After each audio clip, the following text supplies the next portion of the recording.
trying to get you the information you need, but in good faith, we would ask you to leave the cameras outside of the stores. Charles, it is private property. Charles, that was about 20 minutes ago, 25 minutes ago. That's fine. If it was 20 hours ago, it's still not something we allow. Okay. We're trying to get the answer for you. The question they're not answering is why the Walmart in Holly Springs is charging customers a California recycling fee for products bought here in Georgia. Allie Cox buys a lot of sports drinks at the Holly Springs Walmart. A couple weeks ago, I went to Walmart and bought some Gatorade, and I was charged a 60-cent charge. And the cashier came over and took the charge off for me and explained that it was a California charge and they shouldn't charge it to us, but that the cashier would usually do that for you. But the next time I went, they didn't take the charge off and the cashier didn't say anything about it, and so I paid the 60 cents. That's when we headed out to investigate. We went to the Holly Springs Walmart and scanned our drinks. You ever heard of the California Yes, there's redemption a value? CRV. That's what I look for because it's on the Lipton Tea and a few others. And if you ever see the CRV fee and like I'm not right here next to you, nudge the cashier and we come and take it off. We were told that the manager of the Holly Springs store was not available at the time, but would get back with us. We called and sent several emails to Walmart corporate, but never got a response. After 10 days of no response, we headed over to their Georgia regional office for answers. Security quickly redirected us to an unmarked entrance on the other side of the parking lot.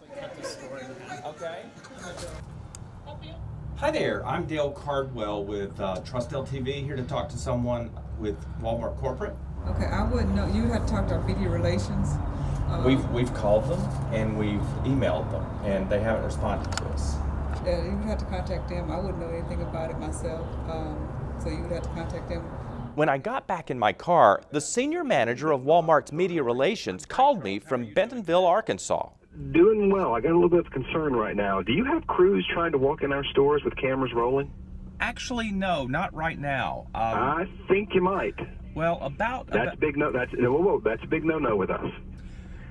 Okay. We're trying to get you the information you need, but in good faith, we would ask you to leave the cameras outside of the stores. The context with which this phone call is happening is not good. Oh, I completely agree with that. I would think that Walmart would be more responsive than to take 10 days to get back to a media outlet. 4 days later, we received this statement from Walmart.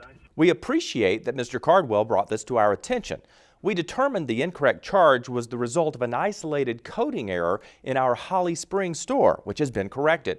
We apologize for this unintentional mistake, but we still don't know how many people were affected by this mistake, how much they were charged, nor do we know where the money collected went. According to the Georgia Department of Revenue, the only people that know the answers to those questions aren't talking. What happens to that money if the customer doesn't know they've been charged? That's a very good question for the merchant. The merchant's ultimately responsible for and a trustee of any fees and taxes collected. Has your office had an opportunity to speak with Walmart about this? At this point, yes, we've talked to them and we've advised them of the appropriate collection methods that are required in the state of Georgia. Have they told you that they would correct this? We'll monitor to make sure that we don't see evidence of this recurring. Since our report and conversations, Walmart has corrected the problem at their Holly Springs store. But now the questions are stacking up. How long did this go on? How many people and how much money were unlawfully levied? And was it only at one store? We'll keep digging and let you know. Have you been overcharged on a purchase? Share your stories in the comments below.